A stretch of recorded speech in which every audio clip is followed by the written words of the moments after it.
برابر ہوں گے اور ان کا مقام جنت اور دوزخ کے درمیان ہوگا۔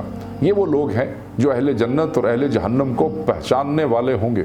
آیت نمبر 8 میں بتایا کہ قیامت کے دن اعمال کا وزن کیا جانا حق ہے، اور جن کی نیکیوں کا پلڑا بھاری ہوگا وہی فلاح پانے والے اور کامیاب ہیں، اور جن کی نیکیوں کا پلڑا ہلکا ہوگا وہ نقصان اٹھانے والے ہیں۔ آیات جو ہے وہ 11 تا 27 میں حضرت آدم علیہ السلام اور ابلیس کا واقعہ بیان ہوا ہے کہ جب ابلیس نے اللہ تعالیٰ کے حکم پر آدم کو سجدہ نہ کیا تو رب ذوالجلال نے اس سے پوچھا کہ تو نے میرے حکم کے باوجود سجدہ کیوں نہ کیا؟ اس نے اپنی سرکشی کا جواز عقلی دلیل سے پیش کیا کہ میں آدم سے بہتر ہوں، انہیں مٹی سے پیدا کیا گیا ہے، میں میری جوہر تخلیق آگ ہے، اور آگ لطیف ہونے کی بنا پر مٹی سے افضل ہے۔ تکبر کی بنا پر اللہ تعالیٰ نے ابلیس کو رسوا کر کے مقام عزت سے نکال دیا۔ اللہ تعالیٰ نے حضرت آدم و حوا کو جنت میں داخل کیا اور انہیں خاص درخت کے قریب جانے سے منع فرما دیا۔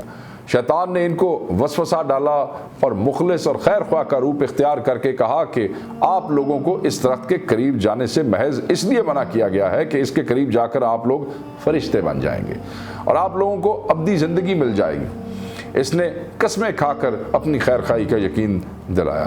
پھر ان سے اجتہادی خطا ہوئی اور اس درخت کو چکھنے سے ان کی شرمگاہیں ظاہر ہوئیں اور وہ درختوں کے پتوں سے اپنے سطر کو ڈھانپنے لگے۔ یہاں قرآن نے یہ بھی بتایا کہ شیطان کا مقصد ان کے سطر کو بے حجاب کرنا تھا۔ اپنی اجتہادی خطا کا احساس ہونے پر آدم علیہ السلام نے توبہ کی اور ان کی توبہ کے کلمات آیت نمبر 23 میں بیان ہوئے ہیں۔ آیت نمبر 127 اور 126 میں اللہ تعالیٰ نے مقصد لباس بیان فرمایا کہ ہم نے بنی آدم پر لباس اس لیے اتارا کہ ان کی ستر پوشی ہو اور سامان زینت ہو، اور سب سے بہتر لباس تو تقویٰ ہے۔ پھر بنی آدم کو متنبہ کیا گیا کہ شیطان کے مکر و فریب میں نہ آئیں۔ اس کو یہ ملکہ دیا گیا ہے کہ وہ تمہیں ہر جہت سے دیکھ سکتا ہے۔ آیت نمبر 57 میں اللہ تعالیٰ نے بران رحمت کے نظام کے بارے میں بتایا کہ اس کے حکم سے ہوائیں پانی سے بھرے بادلوں کو اٹھا کر لے جاتی ہیں اور بنجر زمین پر برسا کر اس میں اللہ کی نعمتیں پیدا کر دیتی ہیں۔ پھر فرمایا کہ اچھی زمین اللہ کے حکم سے سبزہ اگاتی ہے اور خراب زمین باغ و بہار نہیں لاتی ہے۔ آیت نمبر 59 سے حضرت نوح اور ان کی قوم کے حالات بیان کیے گئے ہیں کہ ان کی قوم کے سرداروں نے کہا معاذ اللہ آپ کھلی گمراہی میں ہیں۔ حضرت نوح علیہ السلام نے فرمایا کہ میں تو اللہ کا رسول ہوں اور میرا کام تمہاری خیر خواہی ہے اور تم تک دعوت حق کو پہنچانا ہے۔ آیت نمبر 65 سے اگلی آیات میں حضرت ہود اور ان کی قوم عاد کا ذکر ہے کہ قوم عاد نے بھی اللہ کے نبی پر طعن کیا کہ معاذ اللہ آپ حماقت میں مبتلا ہیں۔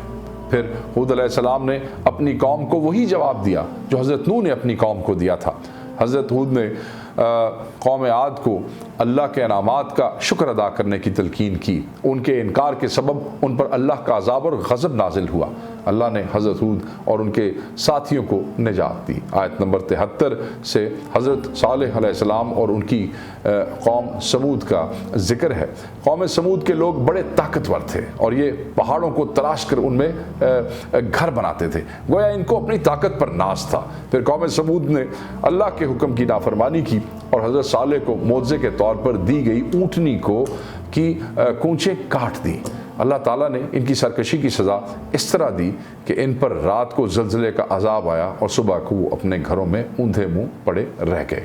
آیت نمبر 80 سے 84 تک حضرت لوط اور ان کی قوم کا ذکر ہے کہ وہ بے حیائی میں اپنے زمانے کے سب لوگوں پر سبقت لے گئے۔ وہ اپنی جنسی خواہش کے غیر فطری طریقے سے پورا کرتے تھے اور جب اللہ کے نبی عذاب کا ڈر سناتے تو وہ اسے مذاق سمجھتے تھے۔ بالآخر اللہ تعالیٰ نے ان پر عذاب نازل کیا، آسمان سے پتھر برسائے اور اس طرح ان کا نام و نشان مٹا دیا گیا، یہاں تک کہ حضرت لوط علیہ السلام کی وہ بیوی جو قوم لوط کی ہم خیال تھی وہ بھی عذاب سے نہ بچ سکی۔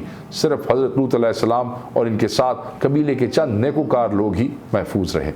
آیت نمبر 85 میں قوم مدین کا ذکر ہے کہ وہ ناپ تول میں ڈنڈی مارتے اور دوسروں کو چیزیں کم تول کر دیتے تھے اور راستے میں بیٹھ کر اہل ایمان کو ڈراتے اور انہیں راہ رات سے روکتے تھے۔ انہیں بھی کہا گیا کہ فساد فی الارض سے باز آ جاؤ اور اپنے سے پہلی سرکش امتوں کا انجام دیکھ لو۔ ناظرین، اس کے ساتھ ہی 8ویں پارے کا خلاصہ مکمل ہوا۔ انشاءاللہ کل 9ویں پارے کے خلاصے کے ساتھ ملاقات ہوگی، تب تک کے لیے اجازت دیجیے، اللہ حافظ۔